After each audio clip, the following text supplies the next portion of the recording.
Failure. It's the one F word nobody wants to hear. But stick around, because today we're going to flip the script on failure. Did you know some of the most successful people on the planet started out as massive failures? At age 30, Steve Jobs, the co-founder of Apple, was fired from the very company he founded. He felt like he'd lost everything, and that's just the beginning. Buckle up, because we're about to explore how failure can be your secret superpower.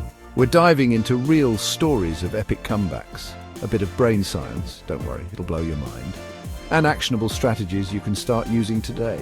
This isn't your boring motivational lecture. We're keeping it high-energy Mr. Beast style with a heart. Ready? Let's go. Let's crush the myth that failure equals loser. Everyone fails. Seriously, everyone. The difference is how you respond.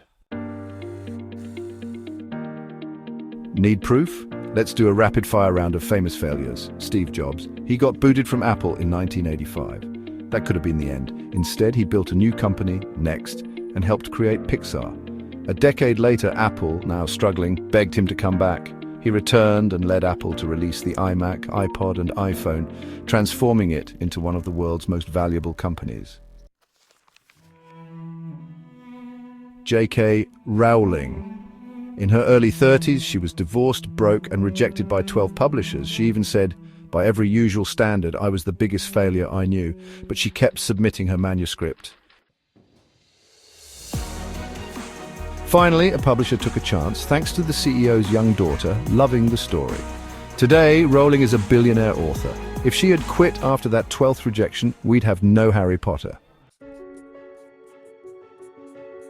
See the pattern? These legends all got knocked down hard, just like countless others did early in their journeys, but they didn't stay down. They used failure as fuel. As Michael Jordan famously said, "I have failed over and over and over again in my life, and that is why I succeed." He missed 9,000 shots and lost almost 300 games, but those misses drove him to practice even harder. Failure was his teacher, not his undertaker. It's easy to see their success now and forget their struggles, but every success story you admire is built on a foundation of failures. If you've never failed, you're probably not pushing yourself. As one wise saying goes, a person who never made a mistake never tried anything new.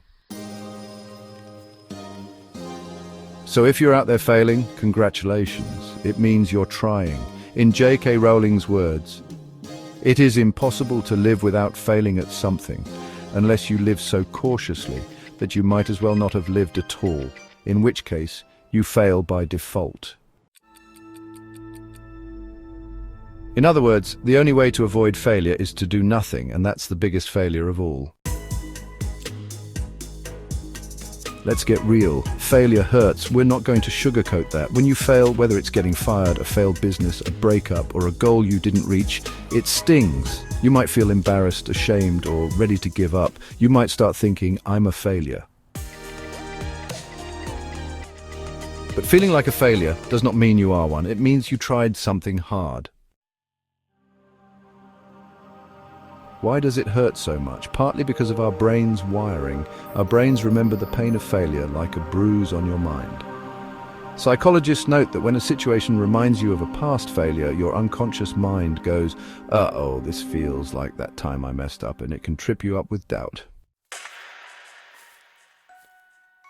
In fact, studies show that social pain, like rejection or failure, lights up the same brain areas as physical pain.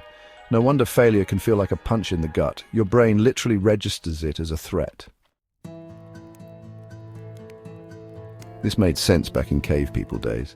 Getting rejected by the tribe was a big deal.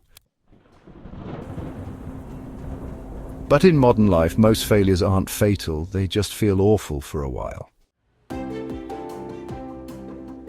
So if you failed and you're feeling that pain, know that it's normal. It means you care about what you were trying to do.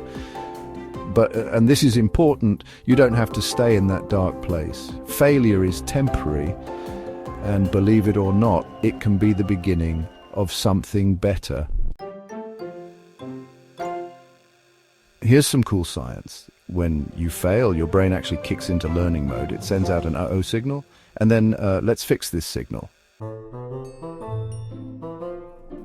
Here's some cool science. When you fail, your brain actually kicks into learning mode. It sends out an uh-oh signal, and then let's fix this signal. If you have a growth mindset, that second signal is much stronger. Your brain is actively trying to learn from the mistake. With a fixed mindset, the brain's like, whatever, I'm just bad at this. And it doesn't learn as much. Over time, learning from failures literally rewires your brain. That's neuroplasticity in action. You're forming new neural connections to do better next time. And get this, a setback can even trigger a hit of dopamine, the brain's reward chemical, which can increase your motivation to try again. So in a weird way, failure can make you smarter and more driven if you embrace the lesson and keep going. We've seen that failure happens to the best of us, and even your brain can use it to grow. Now, let's talk strategy. First, handle the emotional fallout.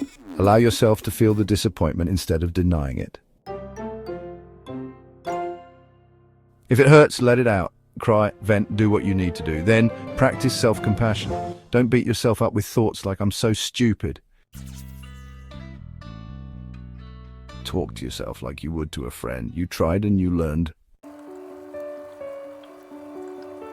One study found that self-forgiveness and acceptance are crucial for bouncing back. You failed at something, but you are not a failure. Ask, what can I learn from this? There's always a lesson in failure. Maybe you needed a better plan, more practice, or a different approach. Identify one or two things you'll do differently next time. Congrats, you've just turned failure into feedback. This is the essence of a growth mindset, seeing failure not as the end, but as a chance to improve. It helps to frame the setback as something specific and fixable, not a personal flaw. Instead of I suck at this, say I need to tweak my approach. That simple reframe boosts resilience and motivation to try again. Finally, get back in the game. Use your new insights to make a comeback plan. Maybe that means adjusting your strategy, practicing harder, or seeking advice from someone who's been there. Set a concrete goal and outline the steps to get there.